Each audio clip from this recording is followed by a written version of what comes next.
Welcome to Quill Sword Blogcast. Hamas betrayed Gaza. When Hamas massacred Israeli civilians, it betrayed the Arab citizens of Gaza that it had been elected to govern. Their atrocities were so unforgivable that this time Israel is extremely unlikely to stop until Hamas has been destroyed and Israel's borders are safe. The fault for that lies squarely on Hamas. No amount of "but what about" is going to save Gaza. The UN isn't coming. Iran isn't coming. Hezbollah will only provide a distraction. It cannot handle the Israelis, let alone the Americans. In short, Hamas screwed up too royally to be saved. Hiding behind civilians won't work this time. Hoping Israel backs down from some international pressure won't work this time. Calling on Muslims to rise up really won't work this time. Lip service is the best Hamas can hope for, and precious little of that. But all the protests, what about them? Orchestrated outrage is orchestrated. It's not anywhere near enough. What most commentators haven't yet noticed is what hasn't happened. Sure, Hezbollah tossed rockets. That is so commonplace, it normally doesn't get any attention from the international community, at least not worth speaking about. It's not an invasion or a significant military action. But even assuming Hezbollah is just getting its act together, where are the Syrian, Iranian, and Jordanian attacks? Last I looked, they all have fighter jets. What, are all those jets in the shop? The major actors have had plenty of time for retaliation against Israel, but none have. Israel is pounding the hell out of Gaza, and no Middle Eastern nation states have so much as sent a missile. This is not a placid, laid-back region or set of nation states. So why not? In a word, America. For those that think we got nothing for all those years in Iraq and Afghanistan, this is the payoff. None of the other nation states are willing to tangle with a PO'd America any more than absolutely necessary.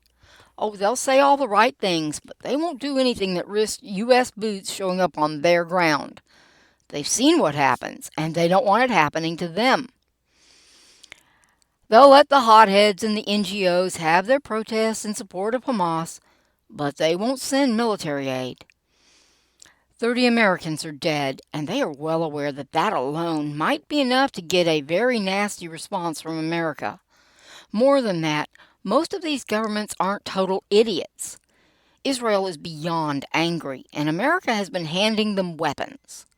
Messing with Israel is suicide unless absolutely every Muslim nation state joins in, and that's a non-starter. Saudi Arabia depends on the U.S. for its own protection. They can't send military aid. Egypt doesn't want to. They have less use for Hamas than anyone but Israel. Syria doesn't need any more American planes shooting at them, thanks. Jordan wants to continue to exist, besides which it is refugee central for the Middle East. Lebanon can't even deal with Hezbollah, so attacking Israel is out of the question. Iran knows full well Israel has nukes and subs. An unhinged Israel wasn't what Iran banked on. No thanks. None for Iran. It doesn't need any extra irradiation, thanks much. The Taliban couldn't care less or manage an attack that far away even if they did, so Afghanistan will sit this one out.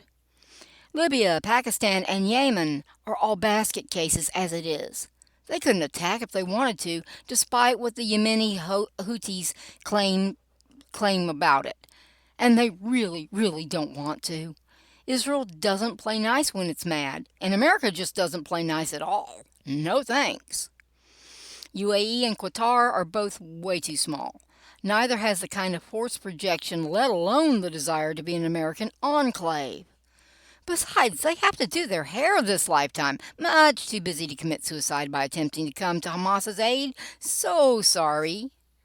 Turkey is a NATO member and intends to stay that way. They're out. Everything left is either tiny, embroiled in their own conflicts, or is secretly rooting for Israel. Hamas was never that popular in the Middle East. There are all kinds of hoopla that's going to happen and will continue to happen all over the news as the entire Middle East protests very loudly. The UN will get an earful, but any violence will be quickly and quietly quelled. The days when the plight of the Palestinians was useful politically to the Middle East are over. Frankly, the Middle Eastern governments no longer actually care, assuming they ever did. They're also looking at Hezbollah, Hamas, ISIS, Taliban, and a litany of other terrorist groups and wondering what the heck are they supposed to do with these liabilities now. And none of those nation states have any good ideas.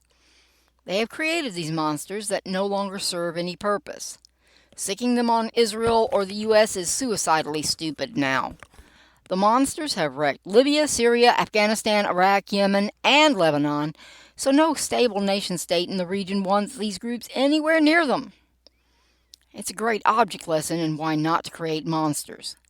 However, that doesn't solve the problem or deal with the current morass.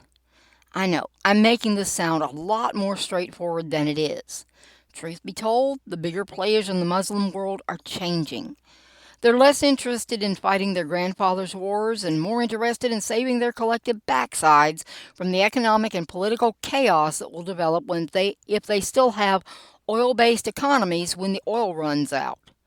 They aren't ready to get rid of all their monsters just yet, but those monsters are becoming liabilities that the big players can't hang on to forever. Iran may be an exception, but that seems to be backfiring already. Iran does seem to have a clue that they've kicked the wrong hornet's nest this time, or at least that their pet monsters did. Israel just doesn't seem to be playing its expected role as international punching bag and grown-up in the room full of kindergartners. While I am oversimplifying quite a bit, and it probably sounds like things will happen more quickly than they will, I tend to take leaders at their word. Netanyahu hasn't made the right conciliatory "look, we're being good kids" noises this time around. In fact, Israel has made very little comment about the civilians Hamas hides behind. This is a very bad sign, especially if you happen to be a pet monster. Some monsters are just much more expendable than others. Saving Hamas's bacon is not on any major Muslim nation state's to-do list. If Hamas had attacked any other nation other than Israel, the rest of the Middle East might actually have helped with the destruction of Hamas. That happens when you're a violent liability. Hamas is toast. It's only a matter of time now. Which gets us back to the people Hamas betrayed, the Palestinians of Gaza. There are plenty of innocent civilians in Gaza who aren't to blame for the massacre. What should they do? Get out. If you can't drive, walk. Whatever you have to do, do it and get to the southern border. Get out. Gaza cannot be saved. It just doesn't matter if you think you have the right to be there. Gaza as a political entity has been destroyed by Hamas. There is no recourse. There will be no reprieve. The international community won't turn on Israel, and it wouldn't matter even if they did. It's over. Get out. However you can, get out. It's not like 2008. Humanitarian aid won't come until the Israelis have secured the territory. The Israelis will try to minimize civilian casualties, but that doesn't help you if you are in Gaza City while they are bombing it. They know as well as you do that Hamas hides behind you. They would rather not go through you, but if it's a choice between you and their children, you lose. Hamas has made it such a choice. For your own sakes, get out. We can help once Gaza is secured, but not before unless you get out. Get to Egypt if you can. They're only taking 2,000 refugees per day, but the south of Gaza along the border is relatively safe in the meantime. Israel isn't after that border because the Egyptians have it covered. It's only 20 miles. That sounds a lot easier than it is, but do it anyway.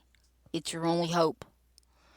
A government is supposed to protect its civilians, not hide behind them, as if they were hostages. A government is supposed to look after its political and economic interests, those of its people, by keeping them safe to engage in civic and economic life. A government is supposed to handle international relations to the benefit, as much as is possible, of its own people. Hamas did the exact opposite on all counts. An elected government sacrificed its people and territory for their own political motives. It is the ultimate betrayal of a people. So to the people of Gaza, I can only offer this: survive. Don't let Hamas destroy you along with your country. Hide your sick, elderly, and injured in the safest places you can manage and get out.